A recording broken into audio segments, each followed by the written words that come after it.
Hello Israel, it's me, Seven Heaven, coming to you again with another video. Please do not mind the music that's in the back. I want to start by saying I have no rights to the video or the music.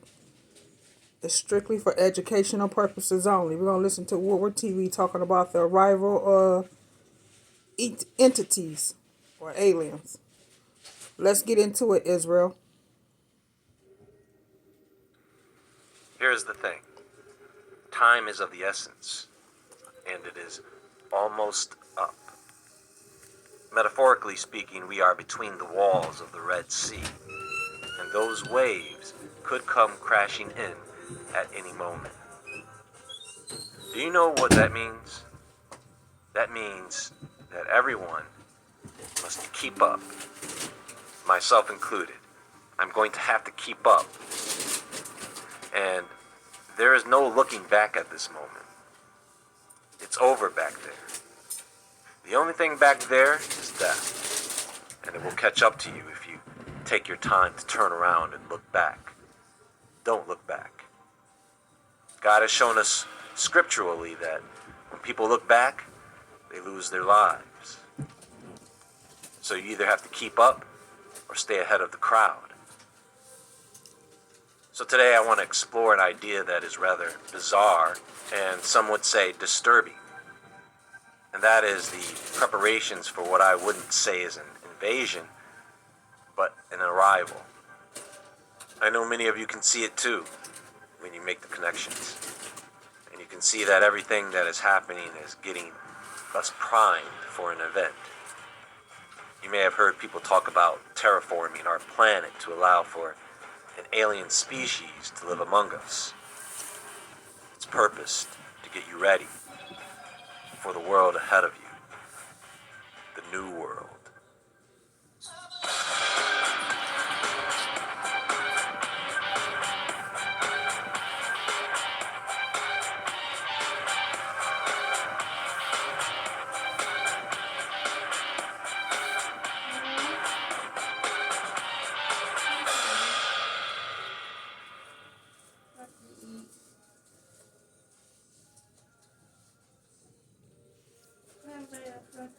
This video is sponsored by Tello Mobile. You know, people often ask me how I keep so many phones in my daily rotation. Big part of the answer is a lot of SIM cards, like this one from my sponsor, Tello Mobile. Over the past 2 months, from Brooklyn to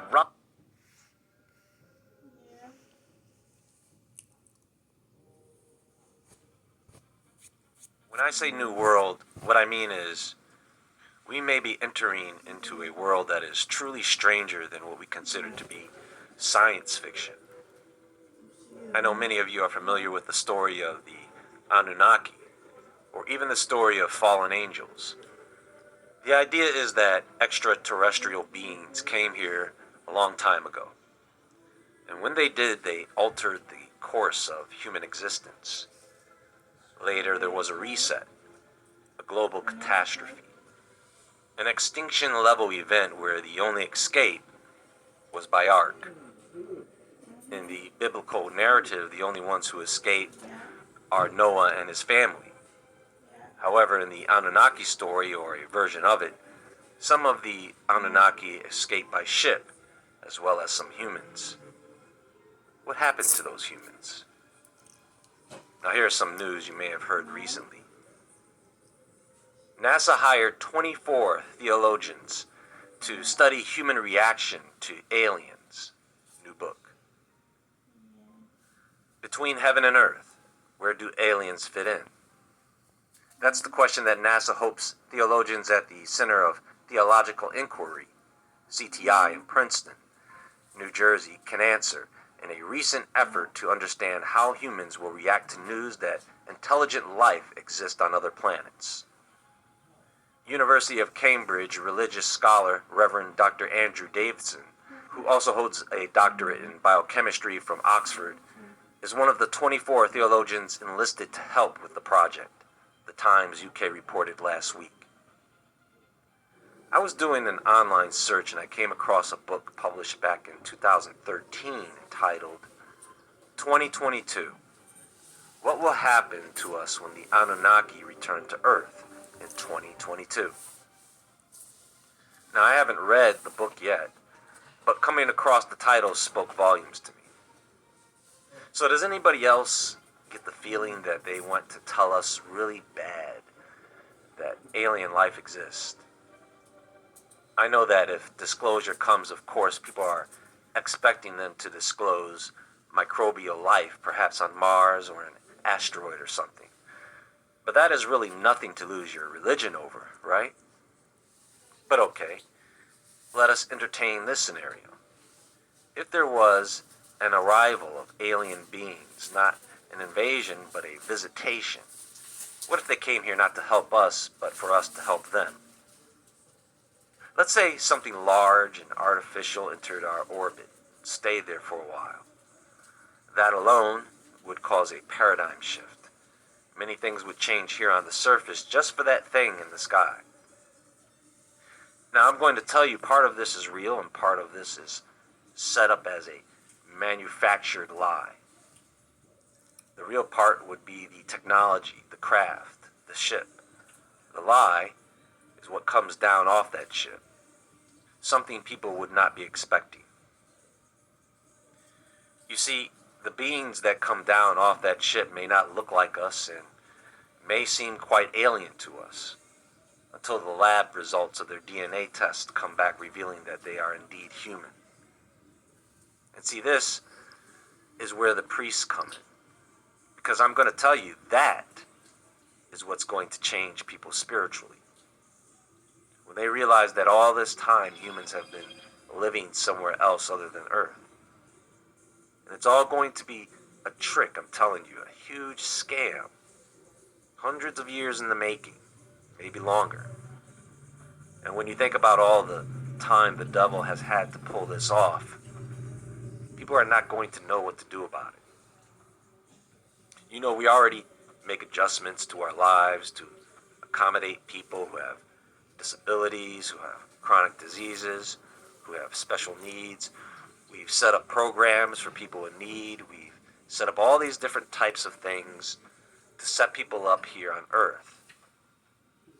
What's going to happen when we have to accommodate people who are not from this planet? Everything changes. People's concepts, ideas of the past and future change. Ideas about religion change or get abandoned altogether. Currency changes, communications change, laws change, food changes, technology changes, everything. What do these alien beings eat? We haven't even gotten to that part yet. Now, if this were to happen any time in the near future, it would probably be during a time where the Earth is just falling apart at the seams. Megaquakes, supervolcanoes, mega tsunamis, superstorms, political and conventional war. We are already going to be very busy and preoccupied when and if these visitors come. Maybe God wants to gather all the humans, terrestrial and extraterrestrial, all in one place for the final show and coming judgment. But we don't know that. It would be a mess. And many people are not going to be able to handle that type of arrival on top of everything else. A lot of people won't believe that it's real. And this is just all a big what if, right? So here's another big what if.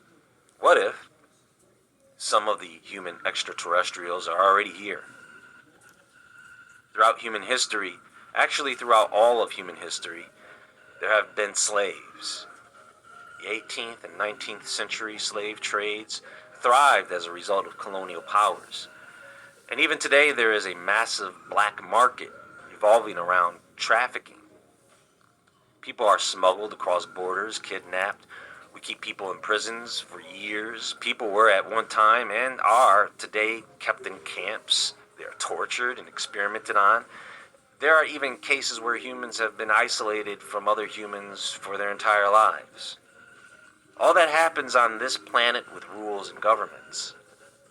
Now, taking all of this behavior off Earth isn't much of a stretch if we are to believe that secret black budget technology is more than 50 years ahead of 5, 4,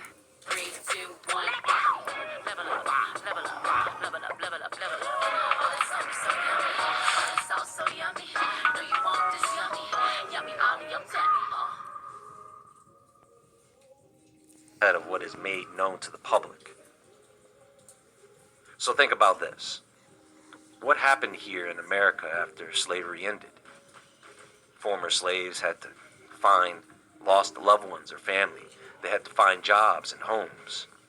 If you have a galactic trade of humans to some off-world colony that for some reason were freed, people already have a hard time migrating from country to country as refugees. How well will people accept and welcome people not born on Earth? How well are extraterrestrial humans going to adapt to the environment here on Earth? It is definitely esoteric, but is it any more crazy than many of the other ideas I discuss that are out there? It is interesting to entertain the idea of a galactic empire of alien races for a short period, because then you tend to rely on information that is coming from spirits through mediums. We have several rich and powerful people who want to start an off-world colony, perhaps on Mars. Big mistake. So it's no longer a matter of what's possible, but a matter of what God will allow to happen. Human colonies on the Moon and Mars, if it hasn't happened already, it probably ain't gonna happen. I don't think we have that much time, and I firmly believe they had the technology to do this many years ago. I know God said spread out and multiply, but did he mean all the way to Mars and beyond? If you were to go back and look through all the presentations I've done on space, it may be easier to see the connections, to see the agenda. And you will be able to see the speed up of progression just within the past few years when it comes to the technology. They have just launched the James Webb Space Telescope, right? How did NASA figure out how to pound gold so that it is only atoms thick? Think about that. Can you take gold and flatten it so flat it is only atoms thick? And gold is that malleable, by the way. And where is all this tech coming from in such a short period of time anyway? Either NASA is hiring straight up Tesla geniuses, or they are bringing things out they've had hidden in the closet all these years. That's an expensive telescope. What are they trying to see? They are trying to see something we can't. Something hidden in the infrared spectrum, obviously. The main reason you and I can't see it is because of the sun's light. No matter how good of a telescope or camera you have, there is a distortion of light wavelengths here. And space-time, for that matter. That telescope is an international mission, and there is a reason why it must be in space and not here on the ground, as we seem to be paired with a twin system that is virtually invisible. You know what's weird about space? Every night we look up at darkness with stars in it. But space is not dark. We only see a fraction of the stars that can be seen on the surface with scattered light and the atmosphere, light pollution. If you were in space and you took the sun, the moon, and Earth away, taking out the reflections and light scattering, you would then see the never-ending sea of stars surrounding you in all directions. It's the same idea as putting your hand in front of the sun to block the light so that you can see what's around the sun a bit better. I did some research to find out what missions they have planned for this year. A few missions involving rovers and the moon. They also have a mission planned for some metal asteroid they just happened to stumble upon. Needless to say, there's going to be quite a bit to discuss when it comes to space this year.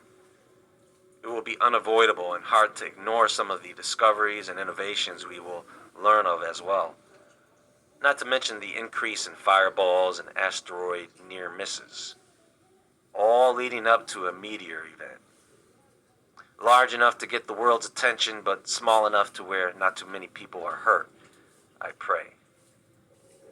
Which may be followed up by the arrival of extraterrestrial human refugees.